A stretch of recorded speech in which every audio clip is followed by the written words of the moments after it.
Let's talk about Steel Eel at SeaWorld San Antonio in San Antonio, Texas.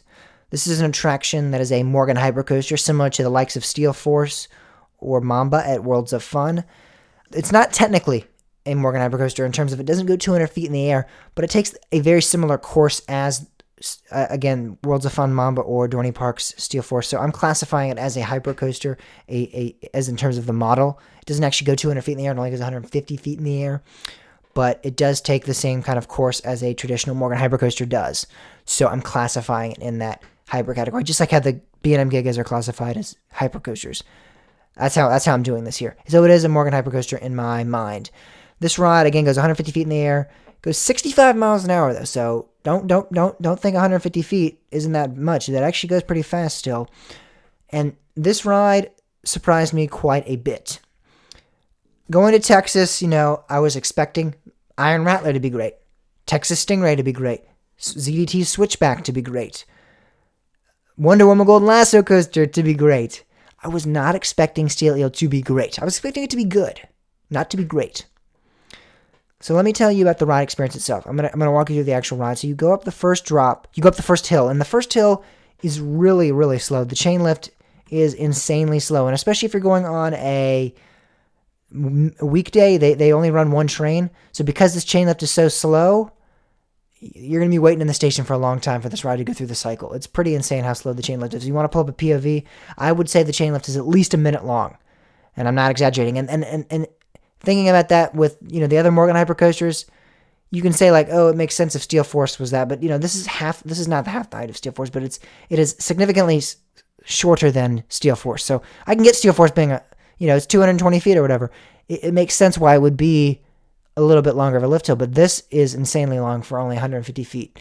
It was pretty crazy. So in terms of waiting in the station on weekdays and operations, it definitely running one train with this ride slows it down quite a bit, and you're going to be waiting in the station for a long time. So that's what I noticed with the chain lift. It takes a long time for it to get up and crest that lift hill. Once you do that, though, you do descend the 150-foot drop, which I will not say is fantastic. The drop, it's not very steep. I think it's only about 60 degrees, so it's not a very steep first drop, but it's an all right drop. You kind of curve your way into that first airtime hill, and the first airtime hills aren't great.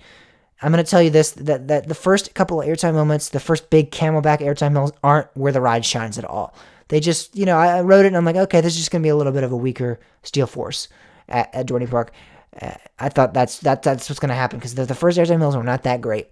And you hit the mid-course, and, I'm sitting there and I'm like, yeah, this is just what I thought it was, kind of mediocre, not that great. But then we leave the mid-course, and we go through the helix, and we hit the first couple ejector bunny hills.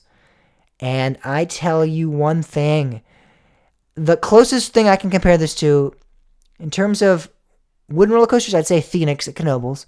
And in terms of steel coasters, I'd say Phantom's Revenge at Kennywood. In terms of the airtime, felt almost unsafe. It was so good. Those first those three, I believe they have 3 ejector bunny hill moments on this ride are insane. They propel you out of your seat at such great force. It is crazy. I don't know what it is, but they're much stronger than the airtime you'll receive on Steel Force, at least in my experience. I know a lot of people say Magnum at Cedar Point has same injector airtime like this. When I rode it, I did not recall it having this level of airtime, but if it does, I will understand. And when I rewrite it, I will understand why people have given it so much credit. Because if the airtime is anywhere near like this, I'm telling you one thing, it was crazy. Now, everything else about this ride is okay. Again, the first half of the ride is really not that great. Everything, there's nothing fantastic with theming or queue, or there's no storyline in that aspect, and so everything else is just okay, the first half of the ride, but those last bunny hills make the ride worth it, in my opinion. I would say, I think it's in my top 35 favorite roller coasters, maybe top 30, I might be pushing it, but I think it's top 35 for sure, and it deserves it. It is a great ride. It is a ride that I highly recommend. Yes, Texas Stingray is the best ride at the park, no question in my mind, but Steel Eel definitely makes a number 2. It's one of the best number 2s out there. And it's a hidden gem. It really is. It is a ride that you don't expect to be great. It doesn't look great. It looks strange. just looking at it in the park, again, it's almost like the lift hill is almost as steep as the actual first drop. That's how weird and wacky it looks. And it just looks like an alright ride. Looking at the POV, I am 100% sure that a lot of you are going to go, James is overhyping that. What is he talking about? You got to ride it. You got to check it out. It's a fantastic ride. My final score for it is an 8.5 out of 10. And while that's not crazy good, 8.5 is pretty great, but it's not, I'm not giving it a 10 out of 10 or 9 out of 10. I'm not going to say it deserves that much critical acclaim there. But, I went in with the mindset of this being maybe a 6 out of 10 or a 7 out of 10. And it completely rocked those expectations. It's crazy. So, Steel Eel, SeaWorld San Antonio, one of the best rides by far in Texas. It really surprised me. Some great ejector moments. I think it is truly the hidden gem of SeaWorld San Antonio and probably the hidden gem of Texas. In terms of the rides I rode, I think it was the ride that I went into with the least expectations, but then came off with them, with the expectations blowing through the roof. It was definitely the ride that did that for me.